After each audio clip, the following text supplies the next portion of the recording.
Jabatan Lipur Kawang, pilihan pelancong di Papar Sabah. FM 107.9 bernama radio pilihan saya tu. Jom lapor dan bayar cukai pendapatan sekarang di mytax.hasil.gov.my demi kesejahteraan rakyat dan kemakmuran negara.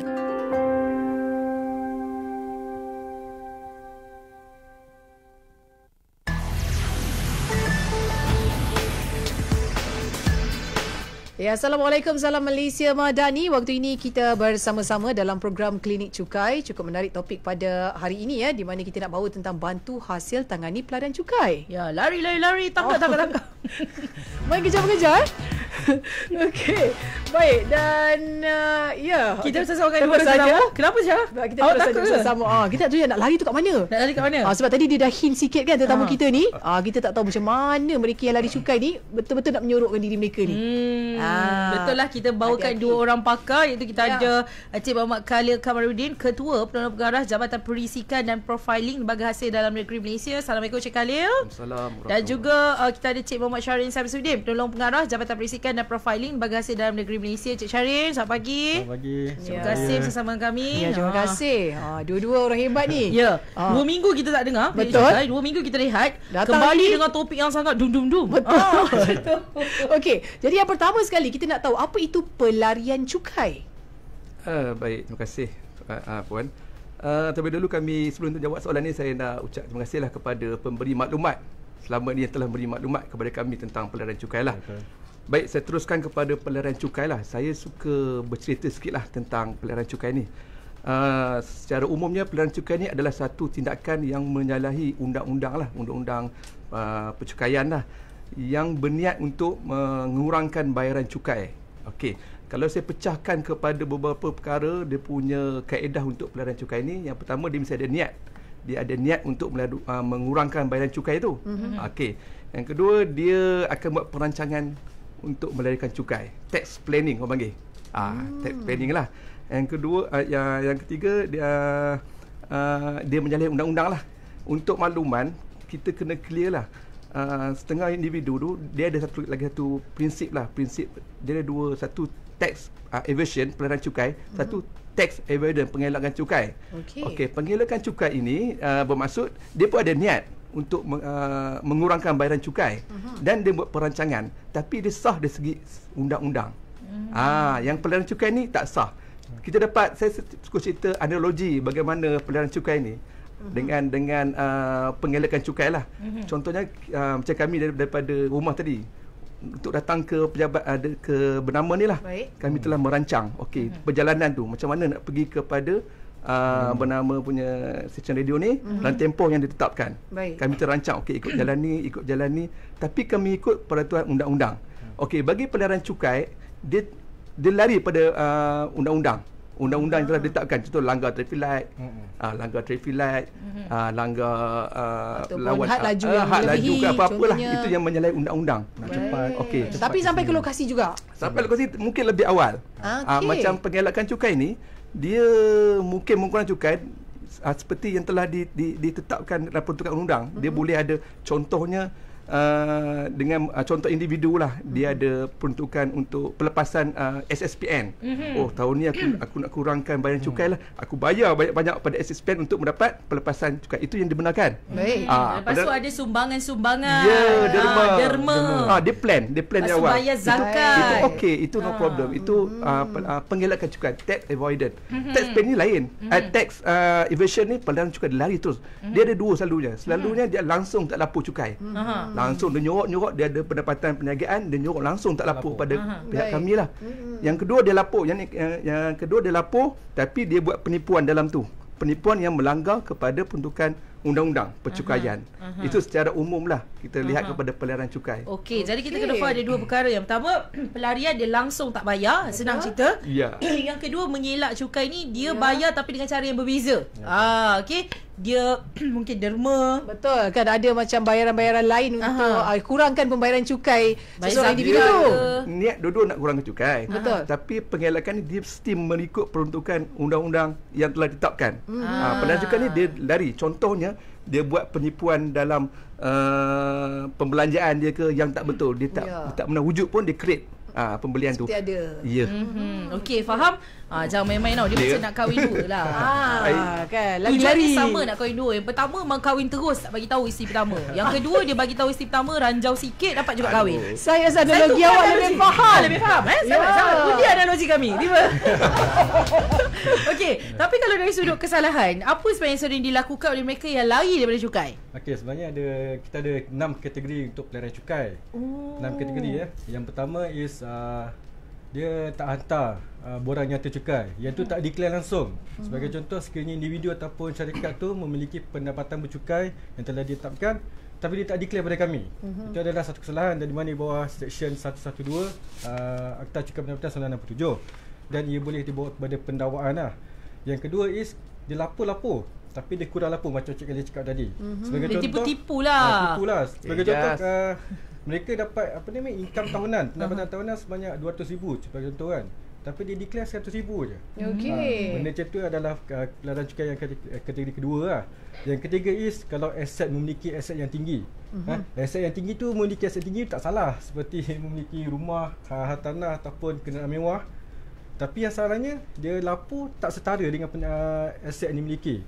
Sebagai contoh, kalau dia ada kereta Lamborghini contoh, rumah banglo, tapi dia declare pada kami 100,000 je setahun. So macam tak masuk akal lah. Benda tu yang kami akan membuat semakan lanjut lah. So yang keempat tadi ada 3 kan. So yang keempat is kalau tax agent yang tidak bertauliah Untuk makluman, kalau kita untuk menjadi tax agent kena mendapatkan lesen daripada pihak berwajib lah. Lesen tu yang mensahkan kita sebagai tax agent. Kalau sekiranya tax agent tidak memiliki lesen, dia tidak bertauliah lah. Seperti kalau penceramah, kalau nak berceramah kat kena ada tauliah. Itulah dia punya analoginya kan. Okey, hari ni main analogi Kami suka analogi. Bring it on. So yang kelima pula, sekiranya majikan tidak meremitkan PCB, iaitu pengecualian cukai. Potongan cukai bulanan. Potongan cukai berjadual bulanan untuk untuk pekerja dia. Sebagai contoh, Ali bin Ahmad bekerja di ABC Sdn Bhd. Setiap bulan memang dalam payslip Ali bin Ahmad tu memang ada potong PCB. Tetapi sebenarnya ABC Sdn Bhd ni tak buat potongan tu untuk mengelakkan cukai. So itu ada satu kesalahan lah, antara kategori kesalahan.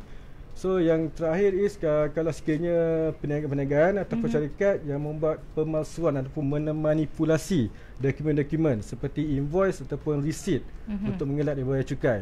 So kita dapat ada juga situasi which is perniagaan-perniagaan sering melapor pendapatan kerugian setiap tahun.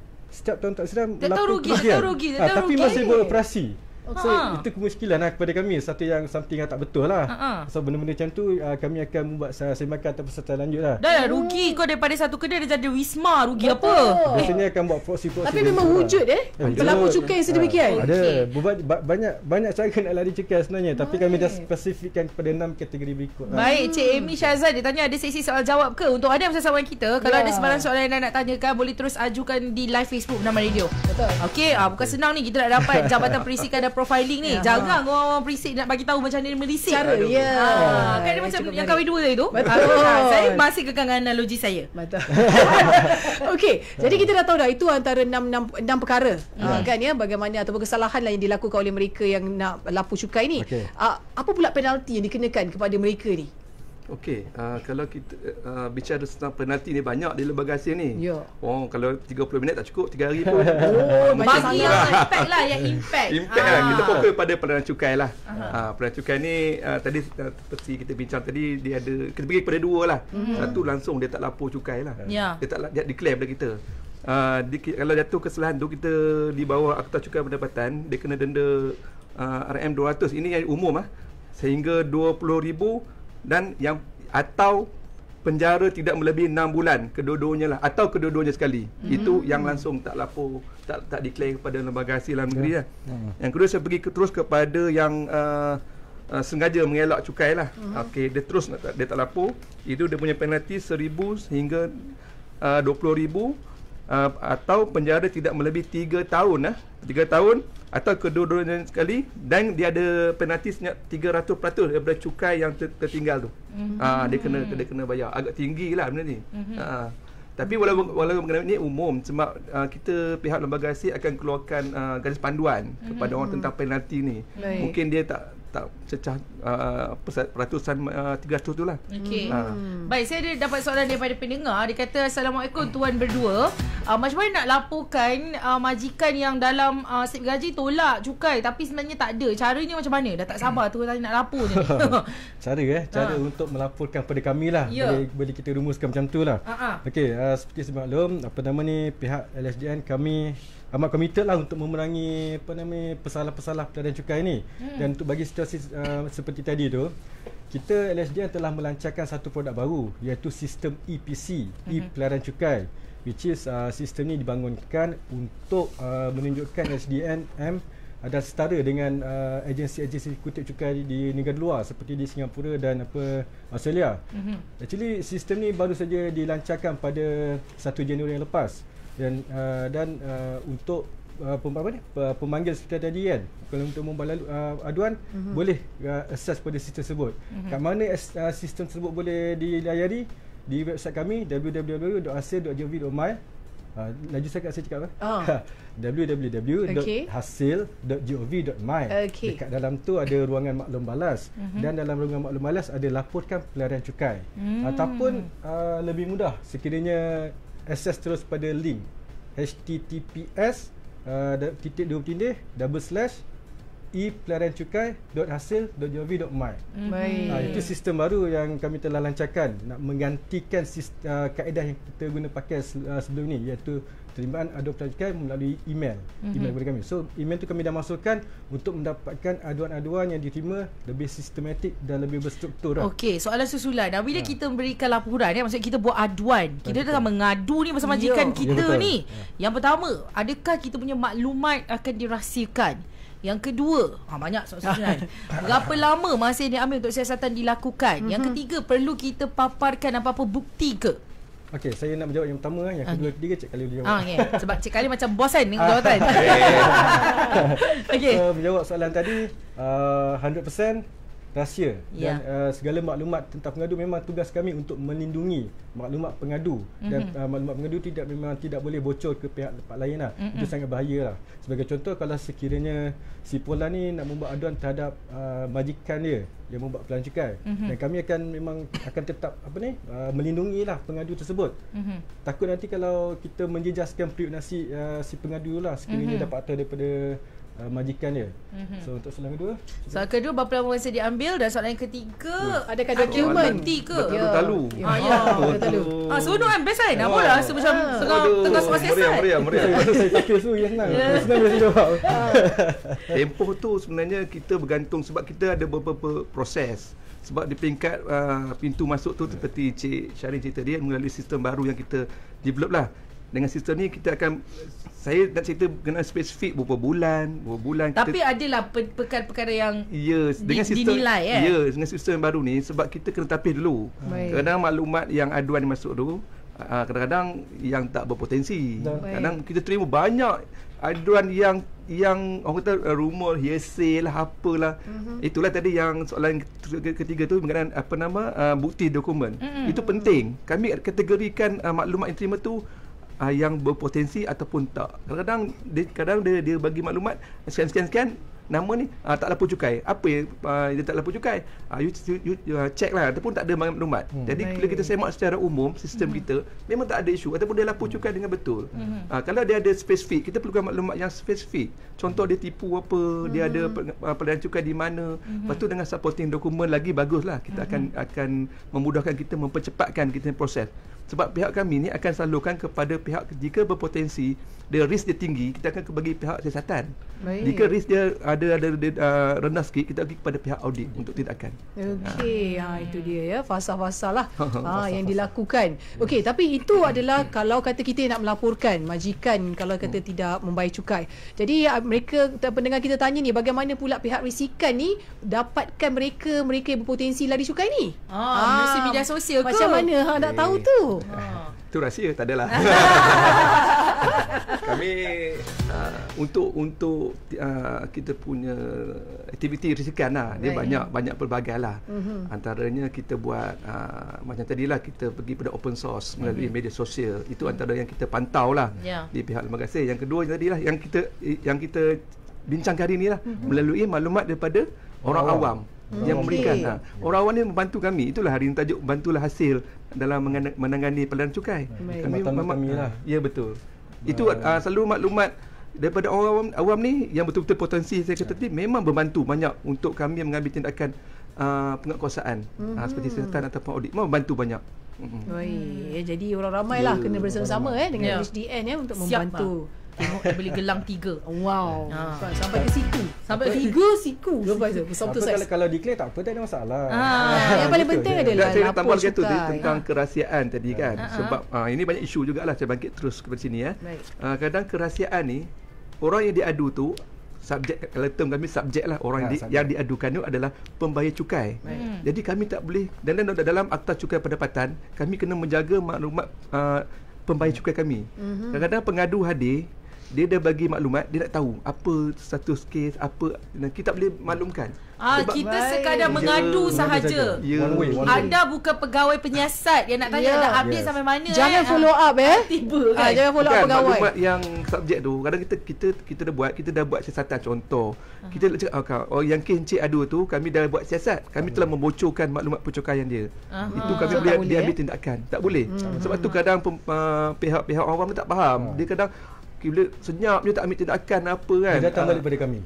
Dia nak tahu follow up, nak tahu lah status terkini. Kami dah buat, kalau boleh kami, kalau katakan dalam akta tu tiada menjaga maklumat pencukaian tu, kami cerita dah. Sekian ni telah diambil tindakan. Dia telah dibuat apa, salah apa.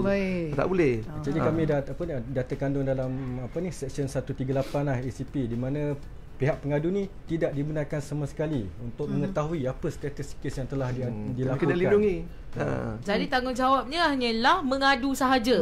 Bagaimana maklumat kerahsiaan anda yang mengadu tu dilindungi, macam tu juga orang yang diadukan tu punya maklumat perlu dilindungi.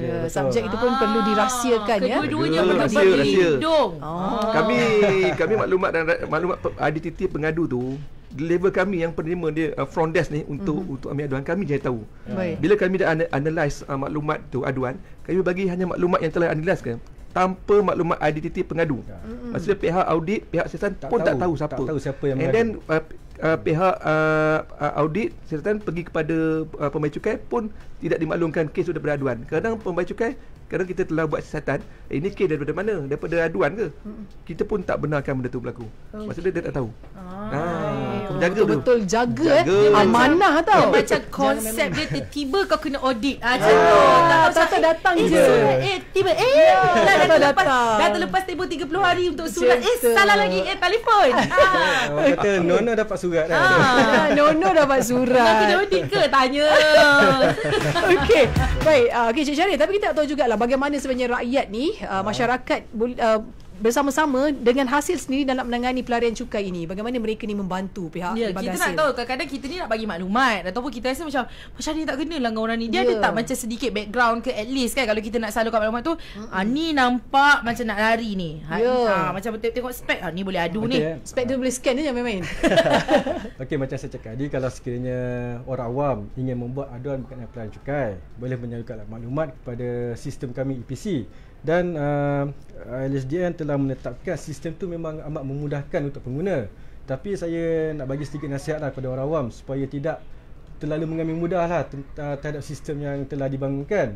Which is maksud saya, sekiranya dalam sistem tu dah tertera, dah ditetapkan untuk orang awam nak membuat aduan berkenaan pelarian cukai, perlu ada nama, subjek individu ataupun kami panggil subjek lah untuk yang pelarian cukai ni. Subjek individu ataupun syarikat.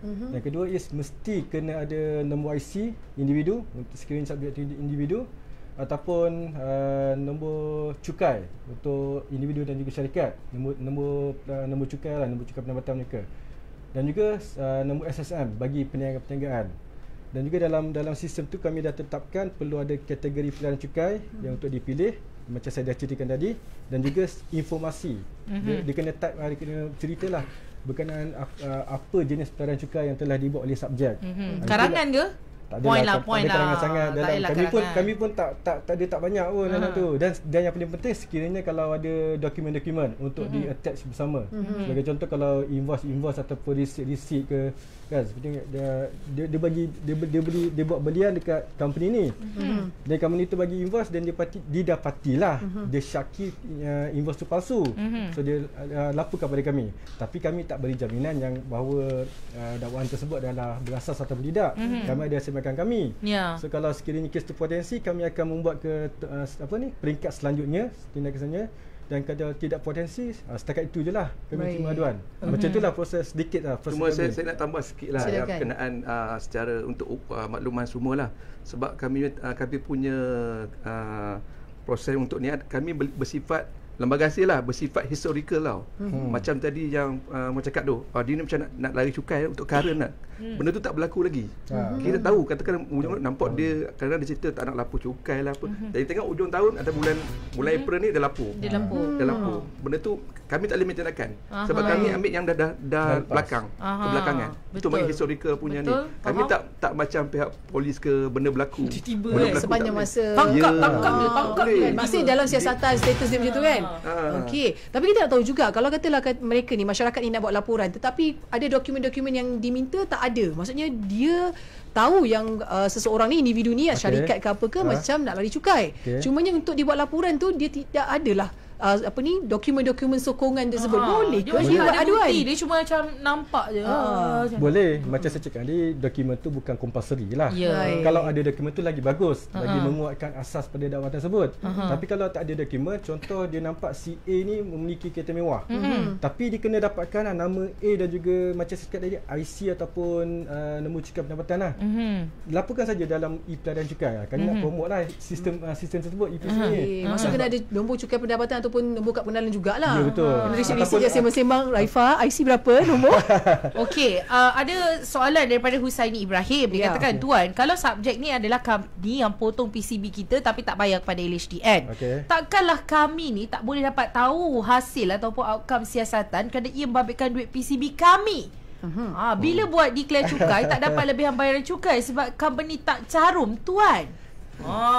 Rayu Tuan Ketua Pengarah, tolong. Itu untuk isu yang berkenaan potongan orang majikan tak remit.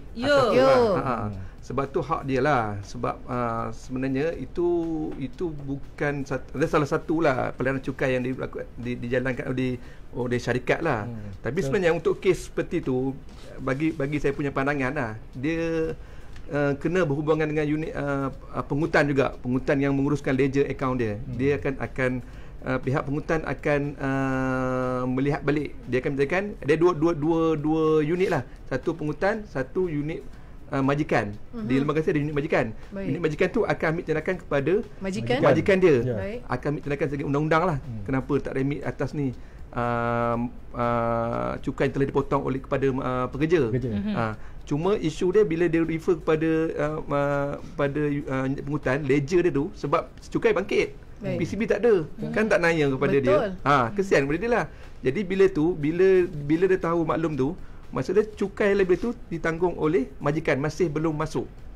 Itu perlu ada tindakan oleh pihak pengutan dan majikan, unit majikan. Yang itu part of kecil punya daripada isu pelayanan cukai lah sebenarnya. Yang kami hari ni bincang lebih kepada skop tindakan untuk tindakan siasatan dengan audit.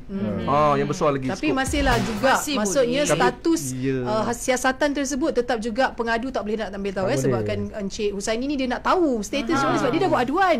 Tapi tak tahu dah dia ambil dia boleh refer pada dia punya nombor file sendirilah. Bila pergi pengutan tu ada untuk diri sendiri.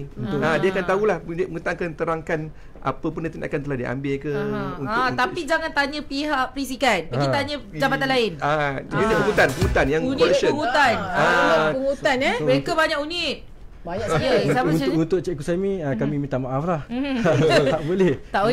Tapi boleh tanya kepada bagi nombor cukai, tanya apa tindakan susulan di unit pungutan dan juga unit syarikat. Kami bantu. Ramai juga yang orang awam isu majikan tak remit ni. Tapi sebenarnya kami membantu je. Bantu dia liaise dengan unit pungutan dengan pihak unit majikan untuk ambil tindakan. Baik. Rupanya dah habis masa lah. Allah, sikit. Sebab nak minggu depan tambah. Okey, second session. 2 minit pesanan akhir kepada pendengar. Silakan.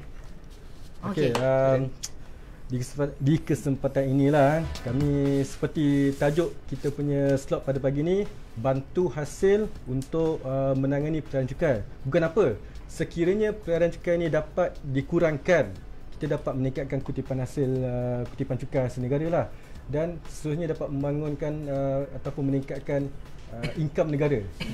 Kita nak apa nama ni, nak layanan sama rata. Ya. Kan, kepada yang patuh bayar cukai dan yang tak patuh. Kalau yang patuh bayar cukai, tapi yang tak patuh bayar cukai, kata saya yang tak patuh bayar cukai dapat manfaat yang sama kepada yang patuh. So tak fair. Ya. So, itulah motif kami untuk membasmi ataupun menangani pelayaran cukai ni. Dan caranya adalah untuk menyerulah kepada orang awam di luar sana untuk sama-sama membantu kami seperti yang kita telah bincangkan tadi. Okey, bagi pandangan saya lah, sebenarnya kita nak wujudkan satu komuniti yang berkasih sayang lah. Sebenarnya bila kita melihat ada individu yang membuat pelayaran cukai, kita nak bantu dia sebenarnya. Bantu dia untuk menjadi pembayar cukai yang baik. Bertanggungjawab. Kita dengan niat yang baik, kita nak bantu dia, dia membantu agar dia ambil tindakan lah sebenarnya. Dia melaporkan bila dia kena dengan tindakan daripada pihak lembaga hasil, mungkin dia akan, ini salah satu pendidikan lah kepada pihak-pihak yang membuat pelayaran cukai. Jadi selain tu nak meningkatkan tahap pematuhan lah sebenarnya. Jangan lupalah untuk yang kesempatan ini lah, yang untuk e-filing, untuk borang BE, kita lanjutkan sampai 15 untuk e-filing lah. 15 Lagi 5 hari jangan lupa Okey, itu dia. Jadi terima kasih kita ucapkan kepada kedua-dua tamu kita, Cik Muhammad Khalid Kamarudin, Ketua Penolong Pengarah Jabatan Perisikan dan Profiling Lembaga Hasil dan Negeri Malaysia, dan juga Cik Muhammad Syahrin Samsudin, Penolong Pengarah Jabatan Perisikan dan Profiling Lembaga Hasil dan Negeri Malaysia, bersama dengan kami. Ya, terima kasih kedua-duanya. Terima kasih. Tak cukup masa sebenarnya. Okey, kita datang lagi. Sesi seterusnya. Halo, HQ ada lagi. Baik, jadi terus saja setia dengarkan kami bernama Radio untuk anda. Jom lapor dan bayar cukai pendapatan sekarang di